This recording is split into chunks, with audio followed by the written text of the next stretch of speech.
thanks for sticking around to get some glimpses into my sabbatical. I haven't, as some of you may know, shared really anything publicly about my sabbatical because it was really personal and kind of wanted to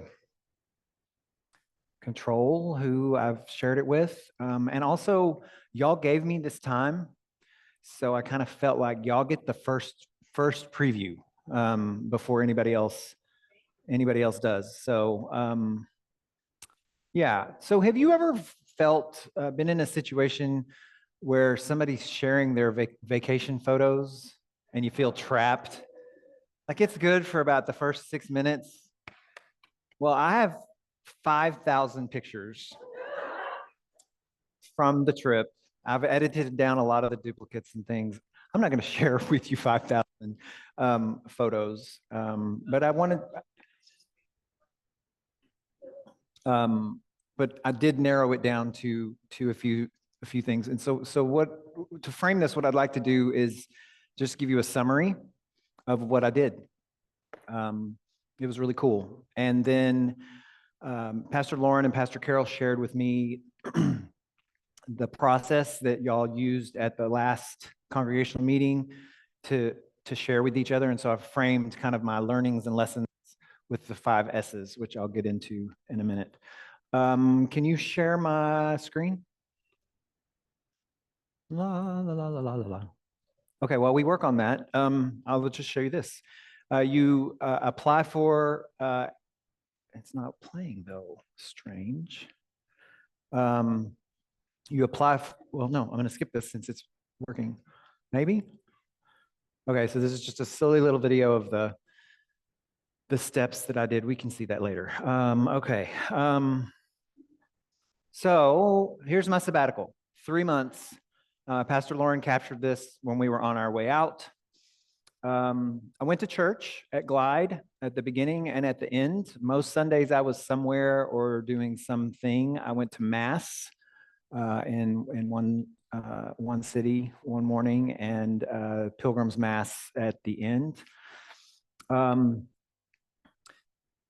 We heard some great live music, went dancing. We did this really cool thing that San Franciscans do on Sunday mornings. It's called Go to the Farmer's Market, which, I can't do on a Sunday morning. We went to the farmer's market. It was so much fun, and then had dinner or lunch and cocktails in the Castro after. One of our sons and his son came to visit us. We hosted them and did all the things with Dawson, who is 6 and in kindergarten. You think JoJo likes the beach? Like we could just leave and JoJo would be fine. Dawson, the beach, that was his place, as cold as it was. We observed JoJo's first birthday. Aww. Look how cute he is. A little brat. I had the opportunity to conduct a wedding for a beautiful couple from First Church Berkeley in Half Moon Bay. And it was a really sweet experience. And in the process, we've found a couple of members of Chosen Family in these 2 people. They're delightful, lovely people. I got to make a visit pretty early to go see the kids and grandkids. So there they all are with most of our family there joined together. You see Pam there in the center, the boy's mom, who was in worship this morning. And I got to visit our brothers, our Chosen Family in Dallas. Yeah, as I mentioned in the sermon, I did a few practice walks on the edge of this continent. Sometimes I took the fur baby with me, and that meant we had to stop at the beach wherever we were walking because that's his happy place. That was my longest practice walk.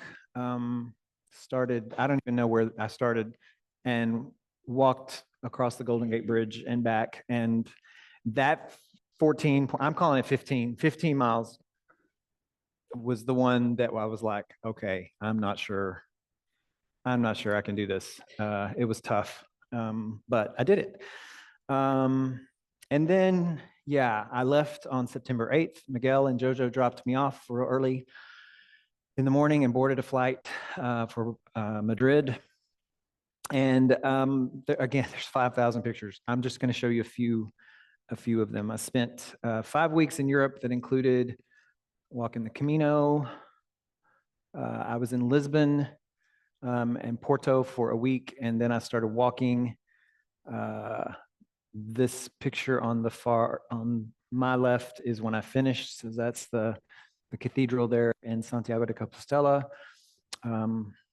Truly incredible experience, and I'll share more about the lessons. And then Miguel and I had 2 of the most blissful weeks we've ever had together. The gift, if the Camino wasn't enough of a gift, being in Madrid and Barcelona and Paris with him, my first time there, I can't tell you how much it meant to us. And we look cute. And do what? Yeah, there's a slide for that. And we took our time. We weren't rushed. We ate a lot. We slept in probably every day. Like, y'all, it was a break. It was so good, and I'm so thankful for that time that we got. And we finished, I guess, before we left. We got to see the, Milan Route. We did a lot of touristy things, and ate a lot, and just had really the best time. We were missing Jojo a lot. He was staying with Auntie Barb and Auntie Judy, and we happened upon, Miguel found, I think, this little restaurant down here, and it turns out it was like a little dog cafe, and they had a doggy night that night. So we went back that night, and the first dog we saw, Corgi, Snoopy the Corgi, and all the dogs. So we were getting all our doggy kisses. We hosted the boy's mom and my sister for a few days. I took a trip to Seattle to visit a beloved sibling friend and had a good time seeing actual fall. It was beautiful, and it was also wet, which was not the fun part. We went to the ballet in Oakland. We went to a concert voiced by several Black women, including Bishop Flunder, and just got our lives being sung to by those folks. I spent a lot of time at home with Miguel and Jojo. Let's see. Oh, and I met the Queen. Did I tell you all that? For Halloween, I met the Queen. In case y'all didn't think he was a saint, he is the best sport, because that wasn't his idea. But it was so good. It was so good.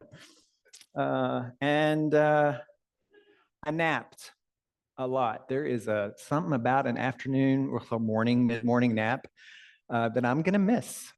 Just not being able to do what?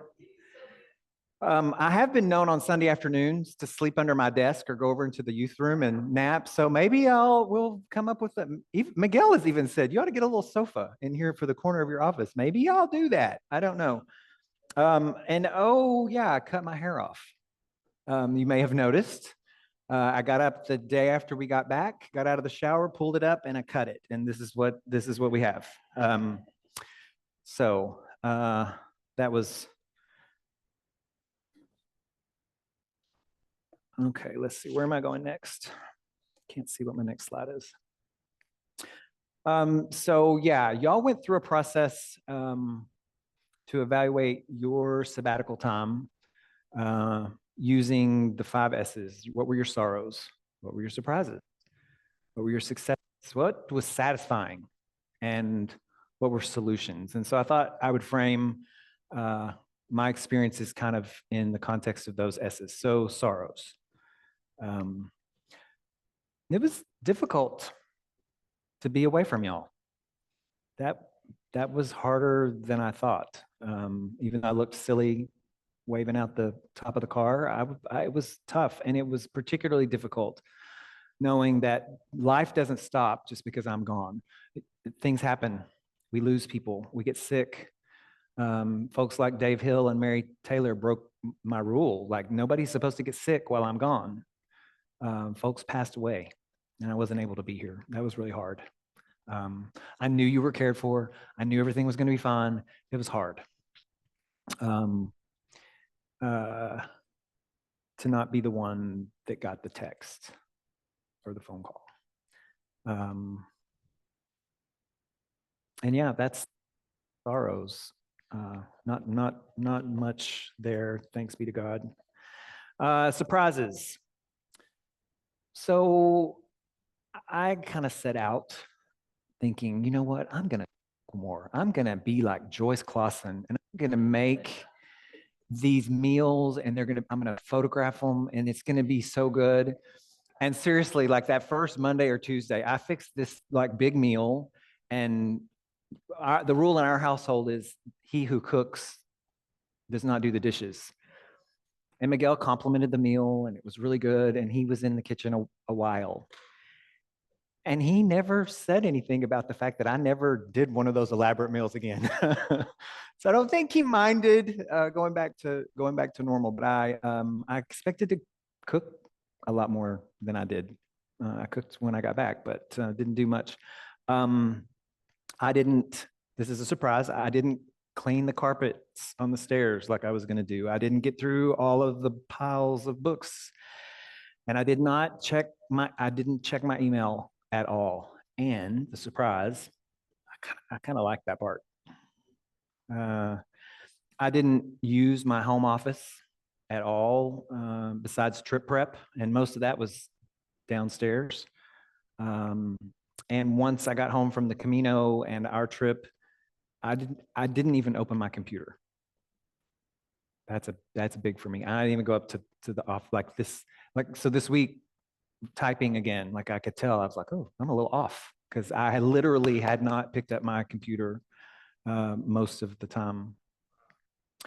I'm busy. I like to be doing stuff. Not always so good with downtime. I had a lot of downtime. Talk to Miguel if you want to know how much downtime I had. He's like, well, have you been off the couch today? Not really. Have you been drinking? Have you drank your water, plenty of water? Have you eaten? Have you taken care of yourself? But that's about it. And I actually kind of liked the downtime. That surprised me. Shouldn't, but it did. It was good. I did not watch the news, and I severely limited my social media news, which is where I get a lot of my news, little doses. Didn't do it at all. Reduced my social media footprint to 0, pretty much. I did some catch-up posts, and then a post that said I was leaving, and that was it. And it was kind of nice to be off the grid. And as I mentioned, there's something. I'm an early adopter on a lot of things, and so I was early in on Twitter and social media and Instagram and posting every moment of every single day of your life. There's something about privacy and a little bit of anonymity and understanding not everybody should have access to my life. I don't mean that in an ugly way. I kind of like to choose who sees what parts of my life, and the things that we shared were just we shared them. We don't have to post that. I will probably post some things. I'm sharing some of it with you, but that's my choice. So it's a little surprise. Walking in sand. If you can go back to the screen share. Walking in sand is hard. Shouldn't have been a surprise. It's a surprise. Some of the paths that I walked with respect to the Camino, the Portuguese route has a central, more primary route, and it has a less traveled coastal route, and it has an even less traveled ultra coastal route. And I, being the one that likes a challenge, because I wanted to be by the ocean as much as possible. What that meant is there was less infrastructure. A lot of the Camino, especially when you start out, is boardwalked, pretty easy.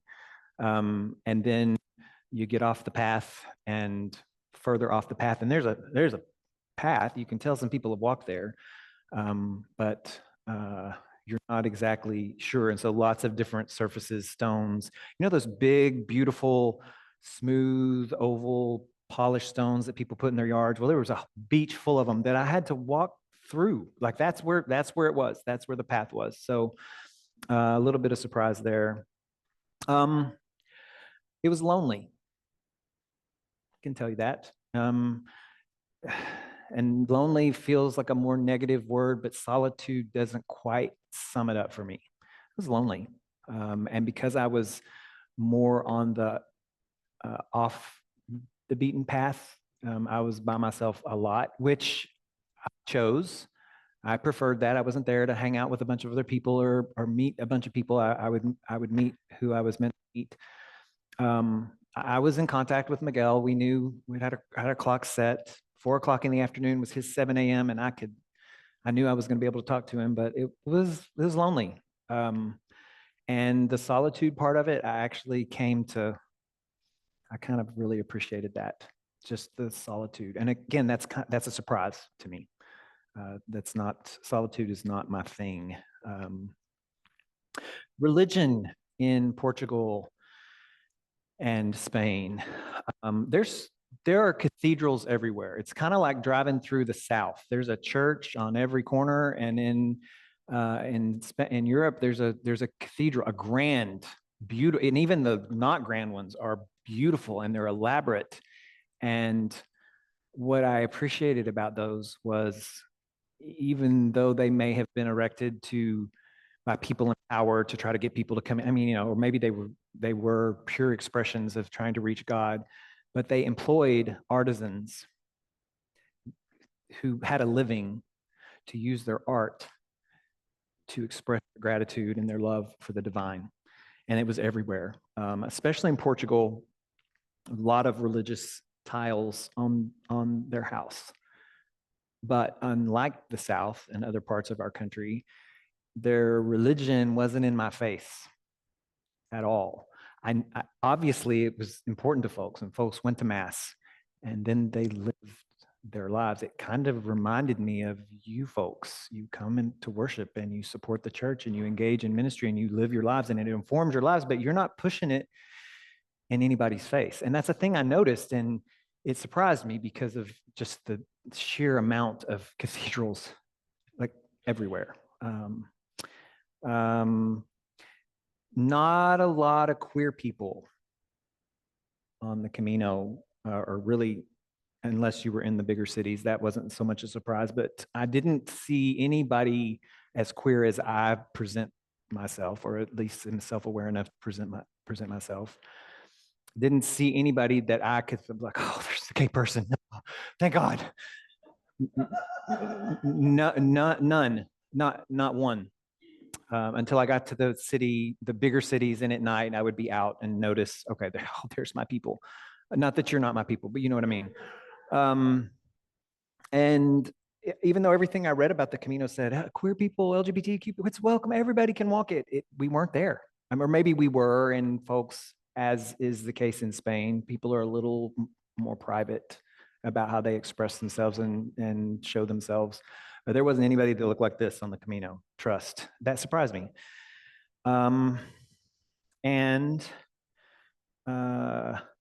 This is the day after I finished. So there's this passport that all pilgrims are supposed to have. Nobody's going to check if you have it. And they has spaces for stamps that you get in each town or village or city. Hotels, shops, restaurants all have them. I didn't fill it up, but I got my quota. And you turn this in to kind of prove that you walked it, and you get this incredible set of certificates, which I deeply treasure. They'll be framed in my office, God willing, by the end of this year. Most of us walking it have this, and we're going to get that certificate. We have walked hundreds of kilometers. We're going to get that. And there's a counter that tracks the people that actually go through. And I suspect most of us do, because I want that. The day I crossed, I looked at the website, just looking for the sign up, and 3,800 people finished the Camino the day I did. That's just one day in the end of September, because all of the paths are converging. That was a surprise. I mean, I knew there were a lot of people. I didn't see a lot of them on some of the paths that I took. It was a bit of a surprise, just how many people.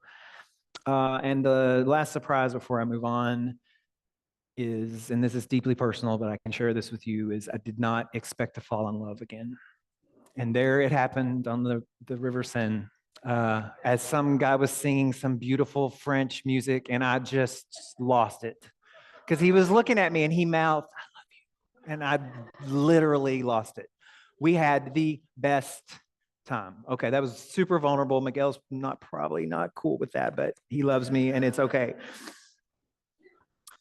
Successes. I would frame the successes with the fact that I traveled with an enormous amount of privilege. I had a United States passport. I had a credit card that worked. I was able-bodied, and I carried everywhere with me a micro-sized pocket computer with internet access. I'll say it wasn't that hard with all of those things. Notwithstanding successes, the physical feat of what I put my body through and did not really adequately prepare my body for, was a success that I went to Europe for the first time ever by myself and did this thing. It kind of felt like if I was like a 20-year-old, like Kimmy's age, going to Europe for the first time, I should have done that back then. I didn't. So I got to do it at this age, and it was fantastic. Just the best experience. I did choose to be by the ocean to take the more difficult path. It was longer distance, so it definitely made my mileage higher. And I really wanted to get lost, and I did, literally a couple of times. Mary Kay, you gave me a little compass. I mean, I don't know how to read it, but I had a compass. It made me it made me feel better. Facing something, yeah. It was great. I got lost, and I did in my thoughts. I wrote a lot, said stuff into my phone a lot. I literally disconnected, and it helped that I knew we had specific times we were going to talk. Folks weren't texting me all the time, even in my personal life. My sister, the friend I went to see in Seattle, and Miguel were really the only people I talked to the whole time. So I got lost, and check, success.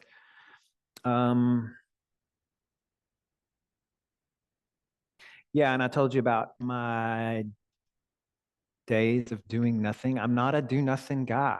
I have to cultivate that, and I didn't do a lot. I did a lot of not doing a lot.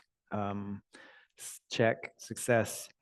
I feel like I navigated the barriers and language and cultural difference. Folks were so friendly and kind, and they know I'm an American. I did want to dress so I didn't look like a tourist. More on that later. But there really weren't a lot of barriers, and folks made me feel really welcome. And success, I only fell one time. And I wish I could say it was something dramatic, like how I fell when the boy's mom was here a few weeks ago, hence this scar. We'll talk about that later. I was in Camina, and a place I had already walked. It was daytime.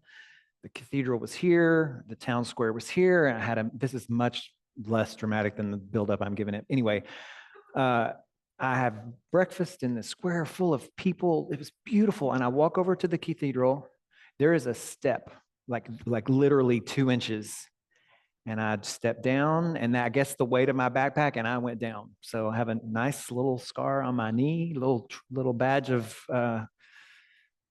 courage, but yeah, success. I only fell once. And I think that we can all appreciate that. Satisfactions, third S. It's as much as the sorrow was missing you and not being able to be available to you, the satisfaction was I did let go pretty quickly. Miguel, back me up on that. Yeah. And I trusted that you were in good care. The leadership here is strong. Pastor Lauren knows you, and you trust her. And I knew Pastor Carol was like a gimme, like that I knew that was going to go so well. and I let go. And that was a satisfaction. I talked to you about, or I mentioned earlier about like in a challenge. The reason I go to Burning Man is because I want the challenge of that. Again, that you have to have a lot of privilege to be able to get yourself to said challenge. And the reason it has lost some luster is, it's not quite the challenge it used to be. Let me find something else. And this was it. This was the thing. I'm a how close to the edge kind of guy can I get, which worries him that I'm traveling by myself, walking on the edge of very tall, very high things. This felt like a challenge. That was it, so it was very satisfying. Struggling to get to the much smaller plane from Madrid to get me to Porto. That was when I was like, "Whoa, this maybe is too much challenge." But I advocated for myself. I used my intuition about maybe this isn't the right line. Maybe I should go ask. Oh no, you need to go through this much shorter line. Like I was forced to figure things out with language, with my very broken Portuguese and Spanish, to rely on asking for help. Not my thing. Even though I preached, ask for help. Those were some of my challenges. Being apart, we did almost 3 years apart while I was in seminary. This felt different in a lot of ways. That was a challenge, but it was a good challenge for us, I think. Jojo doesn't agree, but he was okay. Satisfactions. I talked about challenges, getting lost. There literally was the path it disappeared. And there was this thick hedge with maybe a dent in it, and it sort of looked like that's where the path went. And I'm like, well, so I went back the other way, and I'm like, I don't know where I am. It was through the bushes, like literally through the bushes. And then, okay, then it looks like kind of a rough forest path. So here was another satisfaction. This is the last of the miles in Portugal, and that's the southern tip of Spain. And I saw this as the sun was setting, and thinking, oh, I'd like to go see that mountain, but it seems so far away. That was my last night in Portugal. I got up, caught a little boat. That's how they get us over to Spain. The ferries don't run anymore. They boat us over 5 or 6 at a time. And suddenly I'm in Spain. Time jumps ahead an hour. It was a shorter day that Carol Gilliland, who helped me plan this portion of the trip, had planned for me. And I told you I wanted to be by the ocean. That's where I wanted to be. So I spent 2 hours on the southernmost tip of Spain in the sun. I dunked myself in the Atlantic because I'm too chicken to do it here in the Pacific because it's way colder. And I just hung out in the sun for a couple of hours with my backpack. That's probably one of my favorite moments of the walk. And horses were especially satisfying. I don't know why, but that was a scene near sunset in Viana do Castelo. And there were these stone altars that people had put up along the way, deeply satisfying. And sunsets, you may know sunsets and sunrises, those are my favorite times of day, though I'm not usually awake to see many sunrises. Solid planning. Oh, here's one of the sunrises. I got up early enough to go up the mountain to where the cathedral was to catch the sunrise. That same day, I also saw the sunset and still had 3 hours to walk. It was a long day, deeply satisfying.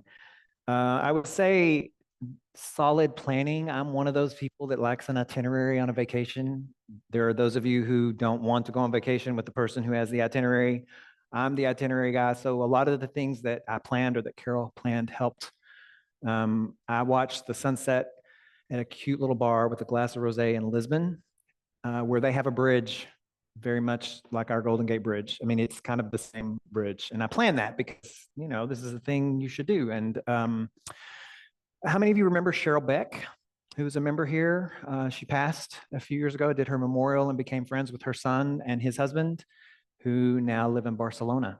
And they invited us to stay in Barcelona with them, which was clutch for any number of reasons. This is Cameron, the redhead, here in the bottom left, and his husband, Juan Pablo. And they showed us around and also gave us space to come and go. It was perfect. Sunrise. I caught a South African DJ who we love, who was doing an open air show in the afternoon in Lisbon. So I was with 2,000 people who love house music. And then we went and caught a DJ in France that we love and met some of the coolest people and just had the best time. So those were deeply satisfying experiences. Walking out, I didn't know this. I knew we were going to find the Eiffel Tower. He knew. We walked out of the subway and there it was. It was, oh, that was a moment. And he's just laughing like he is now. He's just so happy. And deeply satisfying. You know it's coming. Were the looks that I packed for Spain and Portugal, Spain and Barcelona, that Miguel brought for me. And you know what the heck? I'm gonna just share. Oh, more surprises. Oh, not yet. Hang on, that's not yet. This should be satisfactions of unplanned joys. These two women in the top corner from Norman, Oklahoma, who had family in the town where our kids live. Two self-described old grandmas looking for adventure. That's what they told me. And then when we saw each other again that night, we hugged like we were long lost friends. The two women in the bottom are the daughters of an 82-year-old woman walking the Camino who wanted to do it. And they brought her to the last 100 kilometers and were walking with her at her pace. And the woman in the ball cap, because I was by myself and I'm kind of, not really engaging. I'm enjoying. I found that here's another joy. I found Mexican food. I was so happy.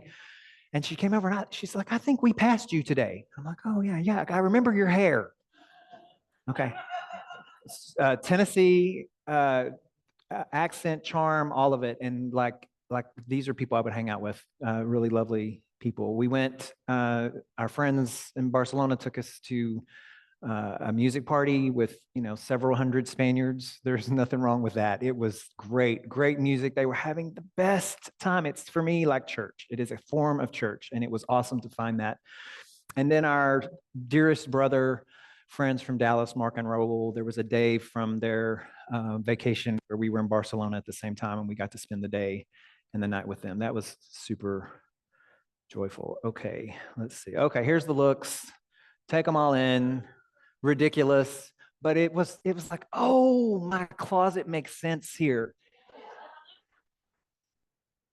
And I don't think I look like a tourist. Yeah, that's what I was going for. Okay, just a bunch of silliness. Thanks for indulging me.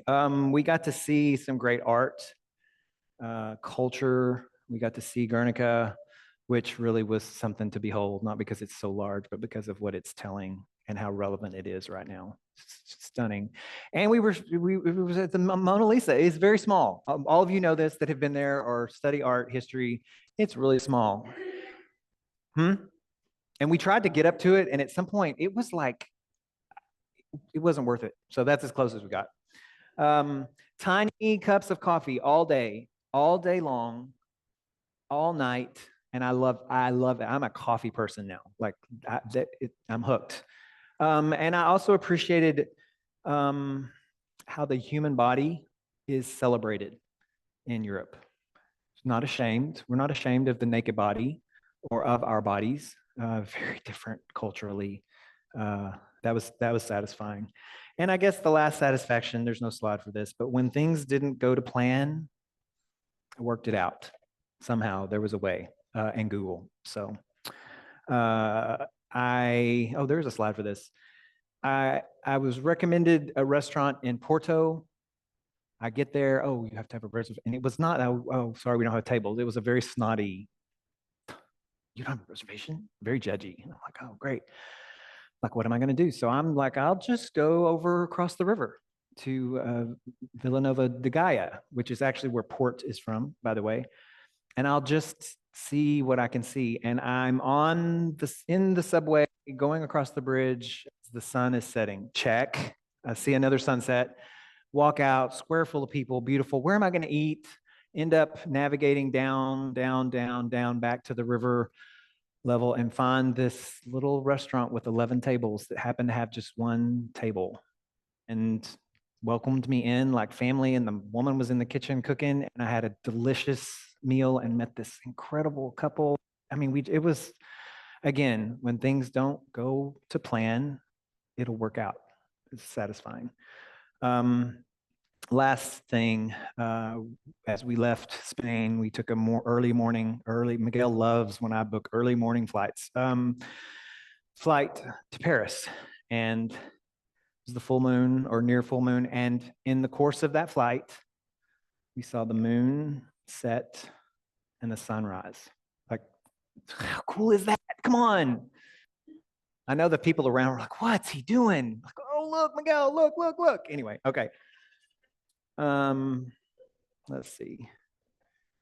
Solutions. This one's short, and then if there's questions or comments, I would love to hear them.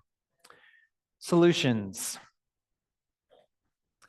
Okay, Carol, you're right. I don't need to pack so much. I was a little concerned about the lack of variety of hiking or walking clothes. I did want to not wear those clothes when I went out into the city for the evening. There was a book that I brought to read on the plane that I started but didn't finish, and I should have left it, but I couldn't leave that book. I could have left and blessed somebody with that book, but I didn't because I wanted that book and journals and extra socks, and then the things that I was picking up, right, to bring home. It just kept getting heavy. I don't need to pack so much. Oh, I may not live into that lesson, but it was a solution. Not everything has to be planned to a T. It was nice that I had places to stay. I think pretty much you could show up in a town and somebody will have a bed for you. You're not going to be left out in the cold, but it was nice to have warm, dry places to stay, but not everything had to be planned. Siestas are the way to go, and I will die on that hill. And I guess the last solution that's come to me now, there will probably be many more later, is that y'all bless us as your pastors with an enormous amount of time for self-care. The amount of vacation time and study leave, it feels, I was actually talking to our conference minister, Pastor Davina, about this. It feels impossible to use, especially in a year when you take 3 months off. And I've been carrying over, and you give that to us to go take care of ourselves, right? And what I'm going to do with that in conversation with church leadership is find a month in the summer and use that time. I've got more than enough to still go see our kids and maybe take a trip, but I need the gift of this space was such a blessing. Anybody who teaches knows what a gift the summer is for them. It was like what I imagined that to be. So I think that's what I have for the 5 S's. And if you want to see those look pics again, I'll show them to you. I'm just kidding. Anybody have questions about the time or yeah, okay. And if you'll just pass it to the next person, Jen. Yellow. Would you like to walk the Camino again? Oh my goodness. Yeah. I spent 2 whole days imagining, and I'm probably horning in on Carol Gilliland's territory. Not only do I want to walk it again, and if Miguel, it's like Burning Man, if Miguel would like to walk that with me, I would love for us to do that together. But what I imagined was a group of queer people walking the Camino with kind of a little bit of time in Lisbon at the beginning and a little bit of time at begin in Madrid, and not to walk it with our rainbow flags, but to walk it in our authenticity so that we're represented and so that maybe folks in those communities might see us. And I have been imagining how I could put one of those trips of queer people together to go walk the Camino, but I definitely want to walk it again. Yeah, I would do it again and practice more. Yeah. Shy? After being on sort of a news fast, what was it like reading the news again and hearing about all Yeah, the it things was happening? heartbreaking. Just thing after thing after thing hitting me in the face. And it was a privilege. It's a privilege to not be aware of what's going on, especially if the higher up you are in the privilege hierarchy, like I am, as a white, able-bodied, cisgender, male-identified person. People in Europe wanted to know what I thought about it, and they were like, "What about this thing?" And I didn't know about this thing because I hadn't been reading about it. They wanted to know. They're like, "What in the world? What's going on?" And it's been difficult to not get pulled. What is it like coming back to not get pulled into the doom cycle of the news feed? Yeah. Other questions, Carrie? So I think it's the teacher in me, but I want to know what you read. What did I read? The book that I was talking about? Yeah. Or any book that you were reading. It's called House Music. It's a memoir by a guy who wrote one of the best books I ever read a couple of years ago. Jeremy Cool. Atherton Lynn. It's his second book. Yeah. Still not finished. I told you I didn't do a lot. I did not get through that pile of books. So anybody else have a question, comment, wondering? You've been, Kristen? How did you choose that particular path? I mean, you talked about the taking the path less traveled, but also how did you decide Portugal versus, for example, coming through France or Spain? And would Yeah, you I do a think- different I path? think it was the coast. To walk along the coast really was it. And I think even before I started talking to Carol about it, that's just the one that appealed to me because it would be walking along the ocean for as much of the time as possible. That was really it. Yeah. And then I found out there's Littoral Norte was this kind of even more ultra path. I walked it one day with a woman who had stopped me looking for directions. Where is that path? I think it's over there. And in about an hour, I caught back up with her after I adjusted my backpack, and she asked if I would walk with her because her husband wouldn't be pleased her walking a path like that by herself. She'd just retired, married 30 years, raised 3 kids. And we spent probably 4 or 5 hours that day walking and sharing and listening to each other's story, very curious about the politics. She had met some folks from Ohio who are blue leaning and wanted to hear a contrasting experience and hear about my vocation, and then would share kind of her story and what she was looking for. It was a really sweet moment. But we were on a majority of that day on that beach with the rocks and some sand and by these fields where crops were growing, where if we had fallen or gotten hurt, there wouldn't have been anybody else coming by possibly for a while, and certainly no services, water, food, anything like that. Miguel's not a fan of those particular sorts of stories, and I was okay. And I spent a great day with this woman from Canada who was very curious about what led me there and her figuring out why she was there. Questions? Any other questions, Jen? And then Mary Kay? I have 2. So the first one is, was there a scripture that comes to mind that was present in your mind and heart as you were walking? Fearfully and wonderfully made, fearfully and wonderfully made. That's echoes all the time. Yeah. Love that. And if you could sum up your lessons and your experience in a metaphor, what would that be and why? You mean shorter than the sermon this morning? Yeah. That bulletin cover, that path that I walked has been walked by millions and millions of people throughout the centuries. And the Camino, the path to where St. James was buried, that is the metaphor, and the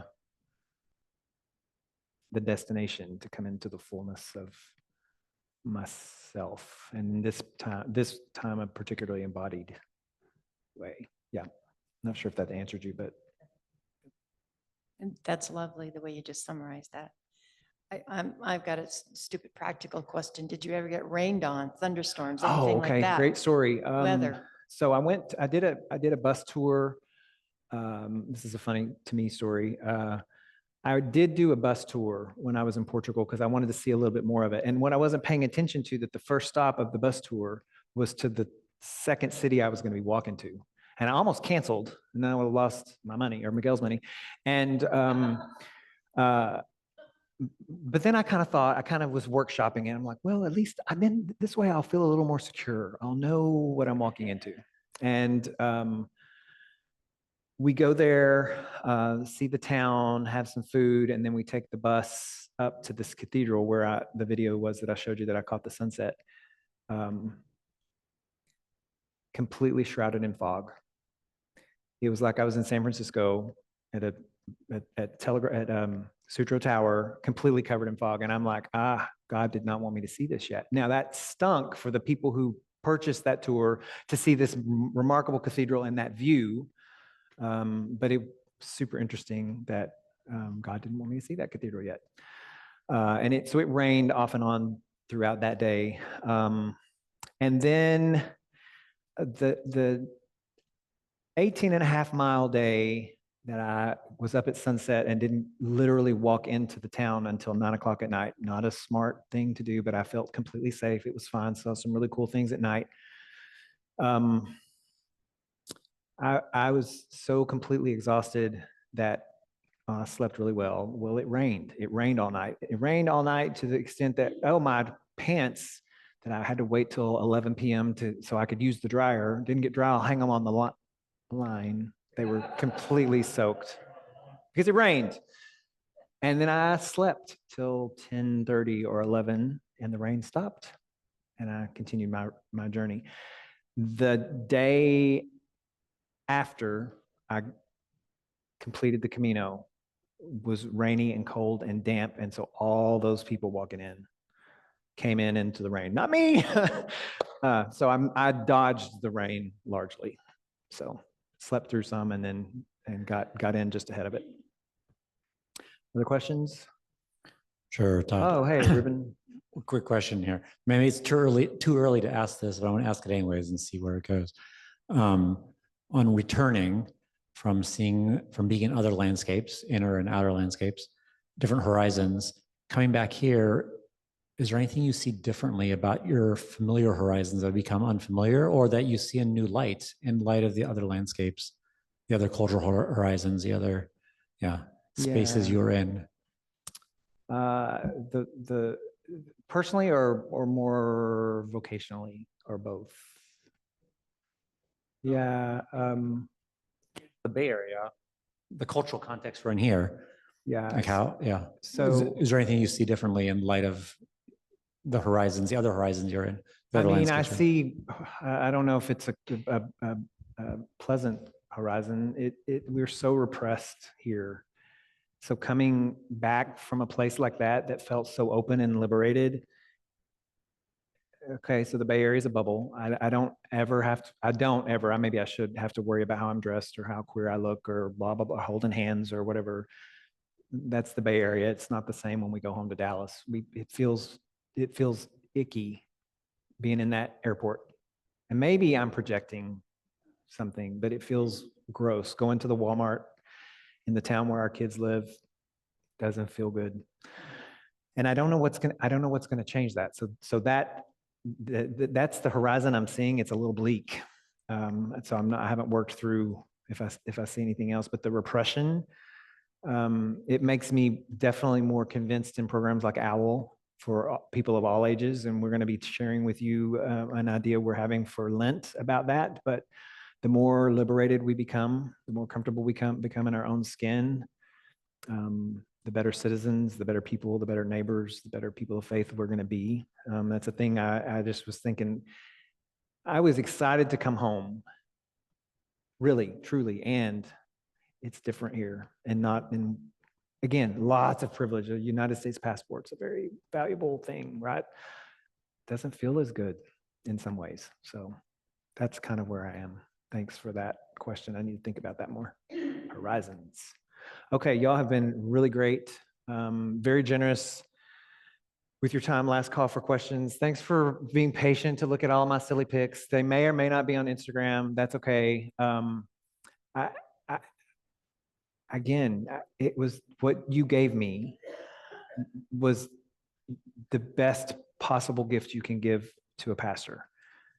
To give me the space to go get lost and learn and explore. And I think I said earlier, I'm not the kind of pastor who's like, oh, I'm so ready for a break from those people. Like, that's not me. I wouldn't say that anyway. That's not how I feel.